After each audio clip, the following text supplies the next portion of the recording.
So we gave $610 million to Tel Aviv University. Did you hear what I just said?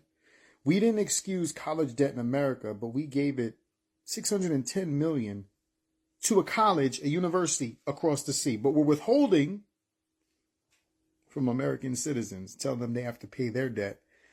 But if you're an Israeli and you went to Tel Aviv University, your debt was excused and washed away by the United States government. Shh. So what I have behind me is the 990 form filed by Tel Aviv University here in the United States, tax returns. And if you look right there, that's how much money the United States gave to Tel Aviv University.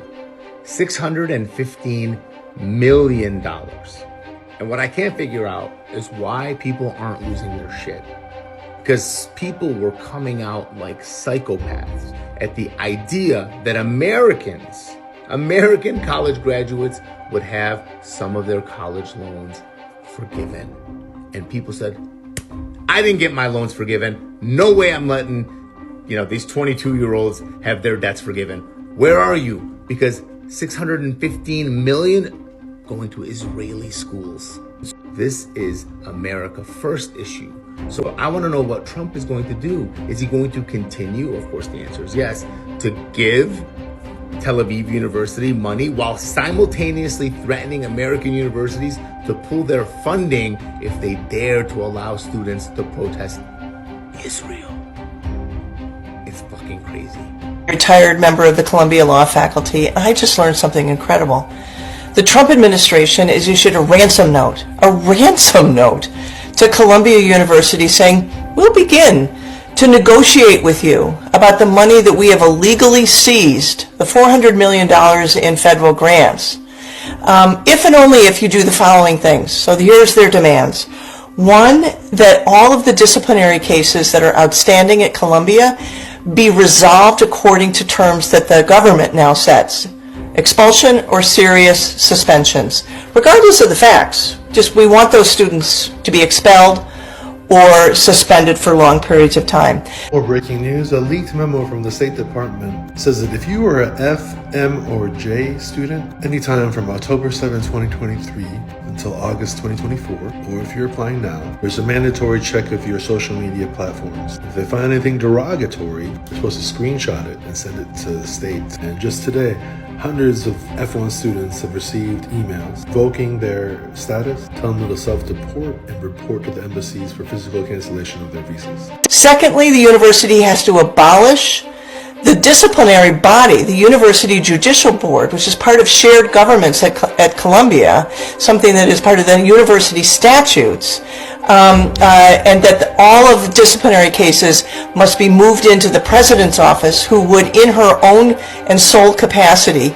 be the investigator, the prosecutor, the judge, and the jury in disciplinary cases. A Palestinian student organizer gets snatched up by ICE, and now we find out that the Columbia dean behind the crackdown is ex-military intelligence, not for the United States, but for Israel. Let me connect some dots for you. Mahmoud Khalil, a green card holder, was arrested for protesting Israel's war on Gaza. He was a student leader on campus. They came to him, they snatched him up, they disappeared him, basically they sent him to a detention facility. They told him that his student visa had expired. Wasn't true. They told people he wasn't lawfully in the country. Not true. No. It just so happens, just saying, just so happens, that his dean, Dr. Karen Yahi Milo, used to spy on Arabs for the Israeli military. Now, she was one of the people, let me be clear, I'm not saying that just because she's Israeli, it's a problem. I'm saying that her particular job was to spy on Arabs. The university has to adopt the IHRA definition of anti-Semitism, which among its many features collapses anti-Semitism with the critique of the State of Israel, any of its policies, or of Zionism, a political ideology. Check it out, guys. They're changing the definition of anti-Semitism again, now to include conflating the assassination of JFK to Israel and Jews. Also forbids the calling of Israel as a racist country. So now, at Harvard, in addition to not being able to call Israel racist, you can be expelled for saying Israel shot JFK. All of this is happening in the land of free speech. This year, Congress is planning to pass anti-Palestinian laws that take away our free speech, our right to protest, boycott, and even think. One of the worst ones is the Israel Anti-Boycott Act, which seeks to criminalize Americans who participate in boycotts against Israel's illegal settlements and crimes. It's a direct attack on our right to boycott. It's essentially forcing you to support Israel or face legal consequences in the form of massive fines or even jail time. Now, 39 states already have similar laws already in place between state contractors and the states. We have the Anti-Semitism Awareness Act, which rewrites the definition of anti-Semitism to label criticism of Israel as hate speech, especially on college campuses. This law has nothing to do with fighting real anti-Semitism. It's a tool to silence pro-Palestine voices and especially students protesting for Palestinian rights. Next, we have the Columbia Act, which deploys federal anti-Semitism monitors to universities across the United States who are supposed to crack down on students protesting Israeli war crimes. This would be a suppression of our free speech, as it increases our government's power to surveil and suppress students standing in solidarity with Palestine. We have the campus crackdown bills, which threaten universities with loss of federal funding if they allow pro-Palestine activism and protest against Israel's war crimes.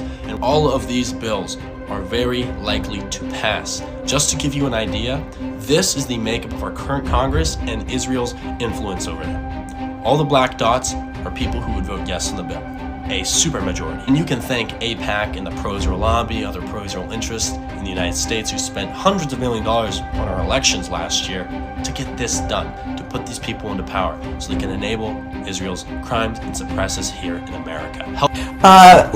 Next, the Middle East Studies Department has to be put in receivership. Now, MESAS, that's the name of the Middle East Studies Department at Columbia, has had nothing to do with the protests on campus. It's an academic department. The truth is that the single greatest threat to freedom of speech in the United States is Israel and its supporters here in the United States. It's truly amazing the extent to which Israel's supporters are going to enormous lengths to shut down free speech, not only on university campuses, but all across the country.